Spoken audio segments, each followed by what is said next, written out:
Hello, everybody. How you doing? Joe's here. Hi, Joe. You made it in. Everyone, Joe forgot to register for the event, and the event was then full, so she couldn't join us. We've been panicking, trying to get her in. I'm not at my house. I stayed with a friend. I'm staying with a friend this weekend. This bookcase is not mine. So all these books about Stalin and Pol Pot, Che Guevara, I'd like to say, nothing to do with me. Don't judge me. So where is everyone? Hi, Joe. Are you going to come up on screen with me, Joe? Or are you just going to heckle? You're never, Joe. No, I'm never at my house. I'm literally never, ever at my house. I don't know why. I should be. It costs me a lot of money. I should be there sometimes. Hi, Caroline from Worthing. Joe, you haven't told me if you're going to come up on screen or not. If you like. Oh, classy Nuneaton. Nice, Steph. I have a story about Nuneaton. I'm not going to go into it now, though, because that would be inappropriate. Anyway, Oxford, Brighton, Westgate. Did somebody say they were in Burma? Who's in Burma? And oh yeah, you're in Burma. Amazing. 4:30 in the afternoon. Drinks time. Are you on the booze already, Karen? You should be. Steph, you need to know the story. It's really not a very interesting story. It's just like a weird bunch of coincidences and people and weirdness. It's not that exciting. Honestly, I'm not going to tell you. Hi from the High Peak, where you have loo roll. Oh my God, how do you have loo roll? We I have a confession actually. We did not jumping onto the panic buying bandwagon, but we did a Writers HQ bulk order from what's it called? Who gives a shit or whatever the loo roll company is? I don't know. Anyway, because there's no loo roll in the shops anywhere. Anyway, so Ruth, oh, you're not in the booze on the booze because you're paranoid about coronavirus. Yeah, fair enough. Yeah, who gives a crap? Joe has told me the company is called, not who gives a shit. We apparently are the only company who are so actively sweary. Right, Joe, I need to get you on the screen. Where are you? Invite Joe on screen. Anyway, we've got lots of people. Hello, everybody. So what we are doing today, this is the first time we've done this. I've been running retreats for like 8 years and I've never done one online. So we'll see how this goes. Oh. The idea is, who's been to a real life retreat? I can see some of my reps. Joe, are you on screen? I can't see you. What's going on? What's going on, Joe? I don't know. What is happening? Can anyone else see Joe? It's just me who can't see her. I don't know what's going on now. Try again. It says you're on screen. Let's try that again. Anyway, who's been to a real life retreat? Melissa, I know you run them, so you definitely have been. Who else? Or are you all newbies? Amy Dickinson. Amy Dickinson, you're a regular, aren't you? A retreat regular? Anyway, just recognizing some names. Oh, we can hear Joe, but not see her. Megan, you've been to 2. Woohoo! Where have you been to retreats? There needs to be a word for accidental, inappropriate emojis. I do it all the time. It's really embarrassing. Like sending a laughing emoji instead of crying one, that kind of thing. Got Coventry, Birmingham, amazing. Cheltenham, excellent. Good. This is pleasing. I can't get Joe for emoji part. Nice, Joe. Very smart ass. I can't get Joe on screen, so I'm gonna have to do this all on my own. Manchester retreats, excellent. No, we haven't scheduled any in Canada yet, and probably our plans for global domination are going to be just a little bit slowed by, you know, that whole weird global pandemic thing that we're not freaking out about. It's all fine. It's all fine. It's fine. We're all writers. We know how the story ends. I shouldn't have said that. Hi, Joe's here. Yay! Hello, Joe. How are you? I had to do something with my camera. Wild Joe. Can you hear me? My husband's hoovering. No, we got that feedback problem again.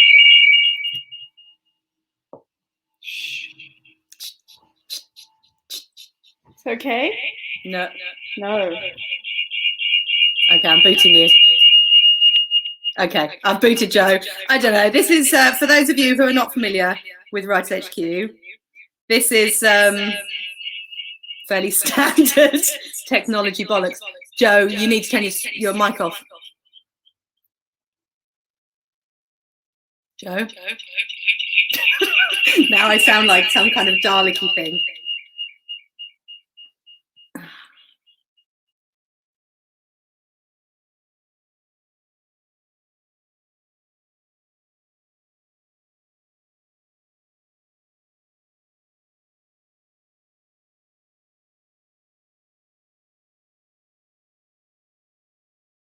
Any better? How's that? Okay. Right, enough bollocks. Let's crack on. So, we have launched our online retreats.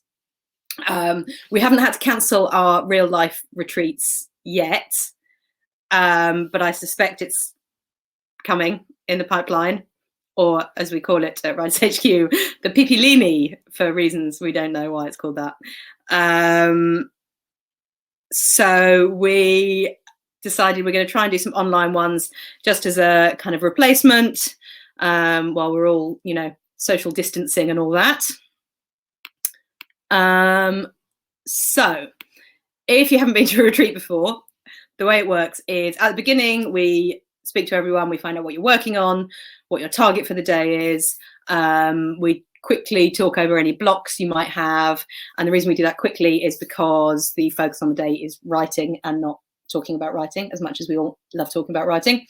And then we write in sprints throughout the day, sometimes 30 minutes, sometimes 40 or 50. And we check in after each sprint, tally up our scores, have gold stars, share gold stars, drink tea, eat cake, etc. So it's slightly different online.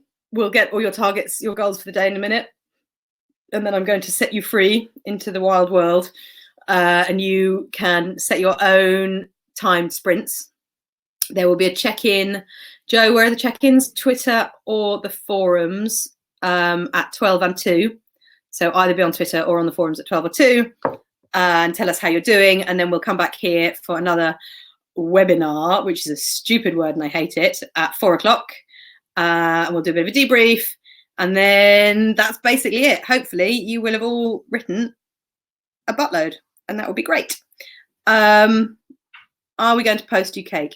I am inventing, as we speak, like a 3D printer that prints cake out of your USB port. I will be sending you cake directly, imminently.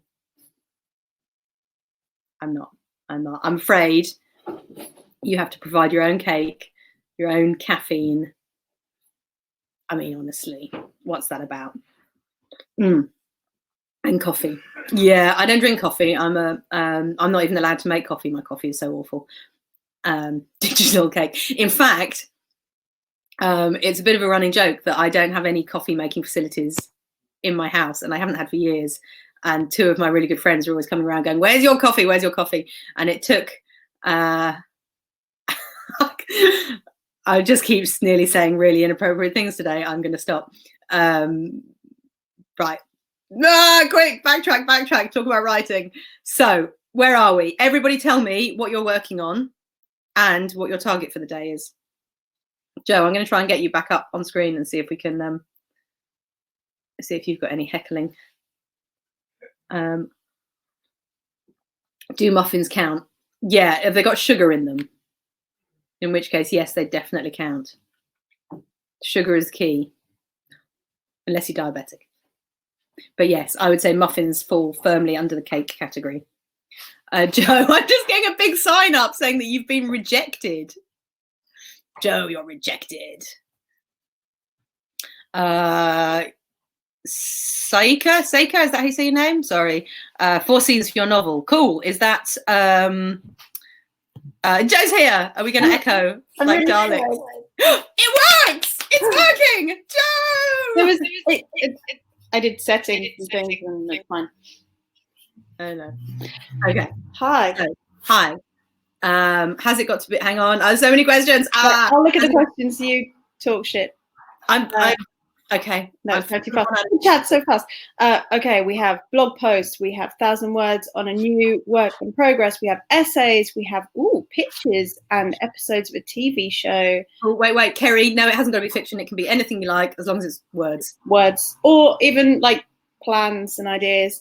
Crime writing. A 16-point plan. For those of you who don't know what that is, marketing. Check out Stormers, and everyone who's done plot stormers, tell everyone else how great it is. It's a flexible way to plan a novel.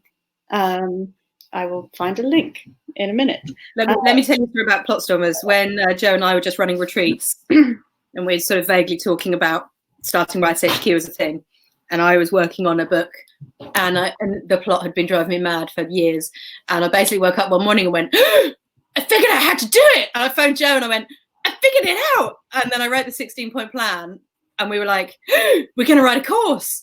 And then, I never finished the novel because we were too busy running the fucking course. And you all have to go and finish yours. This is the sacrifice I have made for you, lovely writers. Well, it was also the intersection of you who are quite a how do I phrase this? This way, your control freakery when it comes to planning is strong. And I'm a control freak. I deny all these allegations. This is a lie. I mean, untruths. You're going to need to provide proof. Whereas I wrote a novel in a let's just do words, and then spend 3 years editing this complete pile of crap. So we thought maybe there's a middle way, that doesn't involve so much pain on both sides. And Plot Stormers was born. I've just caught some of these projects and targets, which are really pleasing me. Anne is working on a short series of novellas about a disaster bard and her misadventures. I want to know about a disaster bard. That sounds amazing. I played a disaster bard. And also outlining romantic suspense. That's kind of my life. For a fic fest. What is a fic fest? That sounds awesome. Is that just like an online everyone piles in? Wait, Gina. Stuff? Oh, Gina, are you working on a new book? Have you finished the old one? Have you finished the book, boyfriend? Are we allowing you to do something new? Like manuscript requests and stuff, man. What?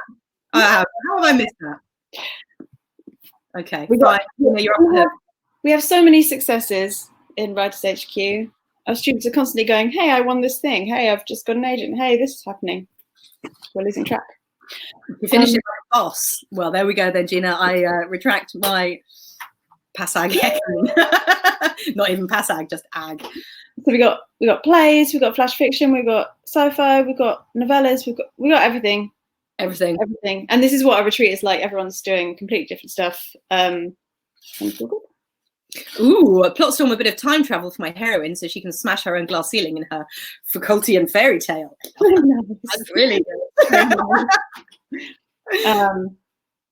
So, Amy Dickinson, you met Joe at the Brighton retreat. I knew you were a Brighton person, Amy. See, I'm terrible with names. I knew you were a Brighton person. What else have we got?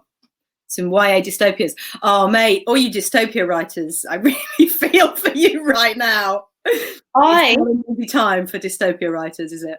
Can I just say that I wrote toilet paper shortage into my novel like several years ago. She did. and as a joke was like, oh, everyone's talking about stockpiling food. Wait till they run out of loo roll. Can I just say that about 3 years ago, I wrote about a unlikely young girl who unites the world in climate protests. So fiction, eh? What a bunch of shit. No. That's not what I meant. Right. So for dystopian people, we've had a few comments on the forum about dystopias and what you do when your dystopia is just current events. It's tricky. Sorry, guys. Keep on going. Whatever it is you're writing is not going to exactly mirror what's going on, unless you're Joe and you're somehow like completely prescient. Keep on going, because you've got no idea what's going to happen. I was years ago writing a story about assisted suicide when there was lots of stuff going on in the news about legalizing assisted suicide in the UK and blah, blah, blah. And I had complete panic at my agent saying, but if the law changes, then my story is redundant. And she just said, shut up and get on with it, basically. So the TLDR of that is, I know it probably seems quite traumatic when everything you're writing about is coming true. But then if you look at someone like Atwood or Naomi Alderman, they created their dystopias by, although the power's kind of a utopia for me, but that's another story. They created their dystopias by using things that happened. There's nothing in any of those books that hasn't happened somewhere in the world, apart from like the actual power. So don't worry too much about that. Dystopia. So what was that, Joe? Don't worry too much about dystopia. Yeah, I think this is obviously an industry-wide problem. That we need a new genre, really, don't we? Is that not what hope punk is? Is this kind of new? Yeah. This new thing where we're all / current events, so we're all writing hopeful things. Melissa, your dystopian is on sub. Oh no, not about virus. What's it about? Your dystopian sub? No, yes.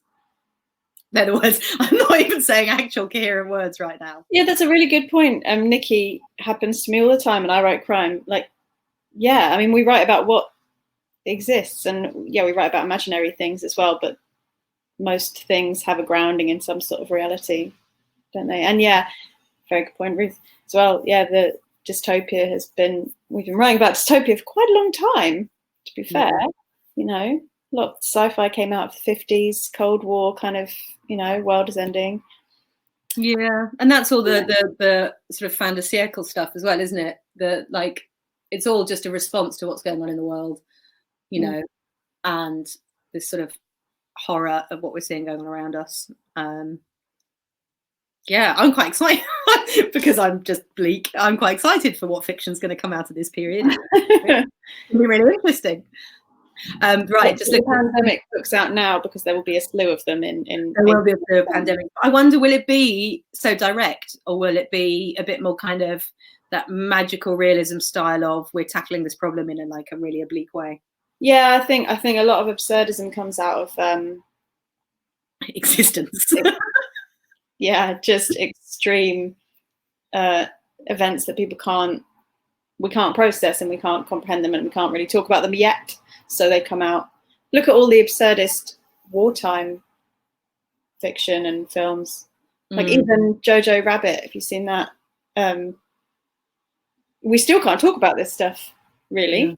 It has to come out somehow.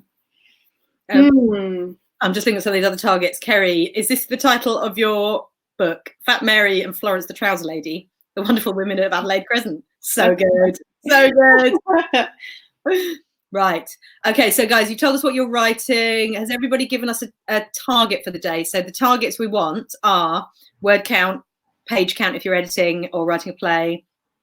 Nothing vague, please. Nothing like, I just want to do some stuff. We want hard, cold numbers.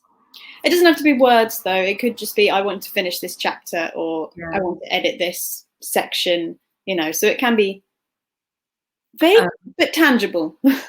Yeah. Sabina's asked one of my favorite questions because one of my favorite questions, because I absolutely can't answer it. How to avoid how to reinvent personal experiences in fictional setting? Yeah. Do you mean how do you channel your personal experiences, or how to avoid just writing autobiographically? We have a whole course on that called Write What You Know, which is basing your really writing traumatic, really traumatic course. And therapy. But it's using those truthful experiences without it being completely autobiographical, because then you get people going, you're writing about me. And, you know, exposing your soul. And also it's quite hard to write about stuff that you're really close to because it hurts. And yeah, so yeah, it does exist, this course. It's going to go on the website soon. I think there's also the short fiction is coming up in April, which is free. I think the first exercise on that is taking an anecdote, a real life anecdote, and then how to sort of, it's like the 7 steps of Kevin Bacon. Like moving yourself slightly away from it, just using aspects of it and twisting it. And yeah, I think the first thing is you need distance from personal experience before you can write about it.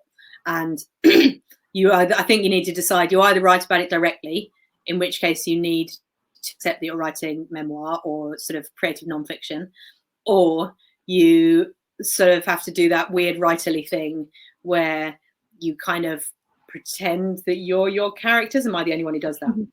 Did I go? No. Yeah. But what was that answer? Was that a no or a yes? I don't know what you're doing.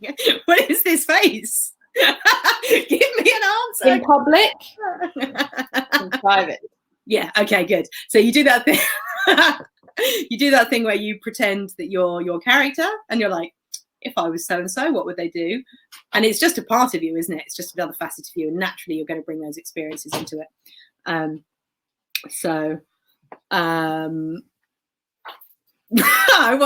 wasn't expecting that message, Alex. You're writing a movie for Tom Hanks. Amazing. Right, how are we doing with goals and targets and stuff? Amazing. Ruth, you want to do between 1,000 and 5,000 words? I've just spilled tea everywhere. Gina, you were being super vague earlier. You're going to say 1 whole page? What? You can't write anxiety. Is this coronavirus anxiety or generic life anxiety, Gina? Gina, I can normally tell what's going on for you by your Twitter feed. I haven't had any sort of anxiety hints from your Twitter feed recently. Mind you, I haven't really been looking. But that's a good that is a good target. And if you don't know what to write, set yourself a page or 100 words, and then when you smash that, you get a gold star, and then you can carry on. And you say both. Yeah, it's totally reasonable. It's weird. It's absolutely weird. It's like we've slipped into some new timeline. I think don't beat yourself up about feeling anxious. I think that's totally normal and fine. So yeah, try and channel it into your writing. Yeah, and hopefully, you know, fiction is a good escape and a good catharsis and all of that, which is why we're here. We are. Incidentally, someone right at the top said, "Stop making me cry with your newsletters." The reason, whichever side of me she is, that's the last one was her. The newsletters are my therapy. That's why it makes you cry. I get to the end of the week and I'm like, oh. So that's what you need to do. No, she was just like, oh, I've done a draft. I'm not sure about it. I don't know if it's, you know. And I'm reading it just like, oh, it's lovely. Please send it to everybody. But this is what you need to do. Just like, almost free write. Just if you're feeling like that, just like open all the channels and just like blurt it all. Oh, yeah, because none of this, you don't have to show anybody anything that you write. If you are just sitting down and just writing whatever is in your brain, then that still counts as writing. None of it.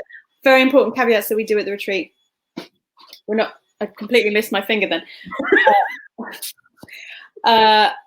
Quality. We're not looking for quality, we're just writing stuff. Quantity. Yes. Who Size matters, guys. If you write 10 words, if you write 100 words, if you write 1,000 words, it's all good. You sat down and you wrote. You know, even if you only get to sit down and do one 20-minute sprint today, then you're excellent and don't worry about it. We're all kind of doing our best right now. And I think our expectations for our best needs to be lowered a little bit, maybe.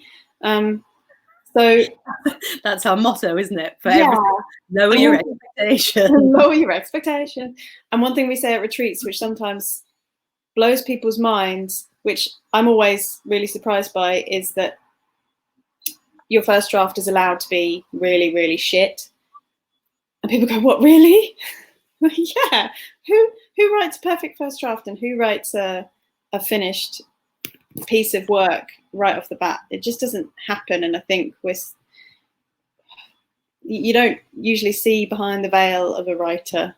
We just see the finished product and you think, oh wow, I wish I could write like that. But that person couldn't write like that straight away. You know, it took time and it took agony and drafts and support from other writers and beta reading and editing and endless editing. So yes, let it be shit today. Let it be shit. That is your goal for the day. Apart from your tangible word count, page count, your goal is to let it be as shit as is humanly possible. And then once it's shit, then you can start making it better. But if you don't have anything, you can't grow a seed if you haven't got any mineral. Yeah, and otherwise it just stops. Well, Steph just said, yeah, you have to, or you'll never write a thing if you are so tied up with it being this vision in your head. It's not going to be that yet, and it hopefully will be that. It'll probably be quite different because things change as you write. But yeah, you have to let go of that perfectionism right now. Yeah. Just do it. Be shit. Be shit. Fine. Right, guys, we're going to set you free to write. So what you're going to do, you're going to get your timer on your phone. You can either use your native clock thing, or I have this really cool app that I think is free. It was like 89p. Don't laugh at me, Joe. I love it. This thing has changed my life. It's called Forest, right? It's so cool. You can set your timer, and while the timer's going, you grow a little tree, right? But while the trees, you can't navigate away from this screen because you kill your tree and you don't want to do that. But you collect coins and they go and plant real life trees, but it stops you fucking around with your phone. It gives you a timer. And I love this. It's really cute. And I've got a little forest, look. Look, Joe's laughing at me. Look. I love your little digital forest. It's beautiful. Look at my forest. It's lovely. Well, in the world through my phone. Anyway, oh, Carly, you've got forest. You understand the love for forest. You can also connect it with your friends and you can grow forest together. It's really sweet. Use it. Right, so what you're going to do is set yourself a 30-minute timer. I'm going right now. And then have a 5-10-minute break. And you're just going to keep doing that. Set your timer again. And just keep on going. Come and find us on Twitter or... Where? The forums? Yeah, I'm going to post a link. Just one sec. Yeah. If you're not signed up to our forums, you just have to put an email and a password. It's free. You can join it, and we'll be in the general chat section, posting up check-ins, and you get gold stars. You might get a gift. Yeah. Who knows? If you've got questions or panics, post them in there, and we'll get back to you. And can you do mugs with "Let It Be Shit" on? Yeah, that's a really good idea. We'll also be on Twitter. Gina, we need to ask Natalie. She's the calligraphy person. She designs all our stuff. We'll ask Natalie to do some stuff. We knew what you meant. We saw mugs. Yeah, I edited it as I spoke. It's all good. We'll also be on Twitter. Totally writing and not procrastinating and replying to you guys. And then we'll see how we are at 12. Well, in fact, ignore what I said first. Do 20 minutes now. Then you've got time for 3 sprints, 1 20-minute, to 30 minutes with sort of 5 minutes in between, you should be able to blat out a whole fuck ton of words. That's a professional technical term. Go and do it now, and we should see you on the forums at midday. Okay? Oh, what? I'm just trying to remember everything we normally say at retreat, which is I feel like it's more exacerbated on the internet, but this is not a competition. This is not who can write the most words. This is not bragging rights. This is your personal goal and what you want to walk away today with and giving it a go. And there's no, you don't get penalized if you don't hit your word count. You get rewards for joining in. And yeah, it's participation awards. Participation awards. It's just about being here and ignoring what's going on outside for a little bit. Yeah. And wash your hands. Whatever you're doing, wash your hands. Yeah, I just realised how much we've been touching our faces. Yeah. Well, we're all gonna die. Don't touch anybody. I went to the pub. I went to the pub. It felt so dangerous. I know. I met a friend there just for a chat for an hour, and it was empty. And then because it was Friday after work, it was rammed. Oh, really? Yeah. Hang on, Ruth. When do we go to Twitter? 12 o'clock, midday. And then tweet anytime, we'll get back to you and in the forums. But yeah, we'll be official check-ins at 12 and 2, and then we'll be doing another crowdcast at 4. Yeah. 4:30. What we can't do today, because we haven't organised it, but what we will do in future, emails to everyone who's joining in for the check-ins to remind you to come to the check-in. Yeah, that's true. Set a reminder on your phone to come back here at 4, and we'll see you. Yeah. Writing will be a good excuse not to touch anyone. Yeah, it will be. I mean, I've been self-isolating since before it was cool because I just don't like people anyway. So I'm used to it. Yeah, I realize how isolated I am normally. Right, everybody, go away, go write, stay healthy and all that, and we'll see you at midday. Okay. Good luck. See you later. Happy writing.